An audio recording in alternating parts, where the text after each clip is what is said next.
Hello, my name is Estelle Smith, and I am excited today to be presenting our accepted Tokai 2020 paper entitled I Cannot Do All of This Alone, Exploring Instrumental and Prayer Support in Online Health Communities. This work was completed at the University of Minnesota. And before I get started, I wanted to acknowledge my co-authors, Zachary Levonian, Haiwei, Robert Giaquinto, Gemma Lein-McDonough, Zixuan Li, Susan O'Connor-Vaughn, and Lana Yarosh. So every year, millions of patients will have to face life-threatening diagnoses. For example, in 2018, it was estimated that about 18 million new cancer cases occurred globally. And one of the things that people do when they receive a life-threatening diagnosis like a cancer is to join an online health community, a space where they can get peer support to navigate their health crisis. We partnered with an online health community called caringbridge.org in order to understand how such online health communities can do better to provide social support to the people that use them. So CaringBridge is a nonprofit that was founded in 1997, has about 40 million users annually, and people can form CaringBridge sites for any type of health condition, but the greatest number of sites are created for cancer conditions. Furthermore, CaringBridge sites are often followed by people's friends, family, and acquaintances from their real offline lives, as well as strangers online who find their sites on CaringBridge.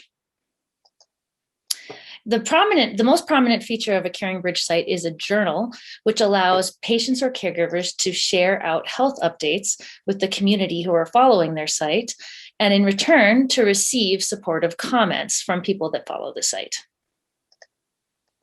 So given this hybrid offline-online context where we know that people who they know in real life are following the site, we wanted to understand what types of social support are most appreciated by CaringBridge users, as well as do patients and caregivers appreciate different types of instrumental support in particular. So instrumental support is interesting because in most online communities or online health communities, strangers who don't necessarily live in the same locations are coming together online to exchange information and emotional support. But CaringBridge is special because people are often co-located or sometimes co-located and more in better position to do that. And instrumental support is vital. It's vitally important to people going through health crises. So in order to look at these questions, we had a two-phase study design. In the first phase, we studied log data through a content analysis. And in the second phase, we used our content analysis to inform the design of a survey that we deployed to CaringBridge users to directly ask them how they felt about a variety of types of social support. So in our content analysis, we used a variety of computational techniques and manual annotation to identify expressions of appreciation for different types of social support.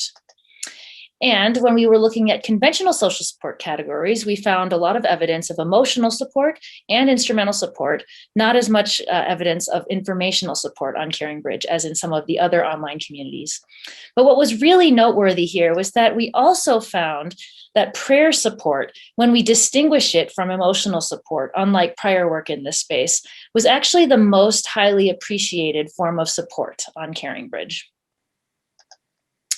So we followed this up with a survey of about 1,000 CaringBridge users. And when we asked what types of support are most important to you, again, the same pattern emerged where prayer was rated to be more important than emotional, instrumental, or informational support, matching the same frequencies that we saw in the content analysis. So this suggests a key takeaway that prayer is really vital to users of online health communities, and also that our methods should consider prayer and spiritual language separately from emotional support, using the definition that we offer below in the paper.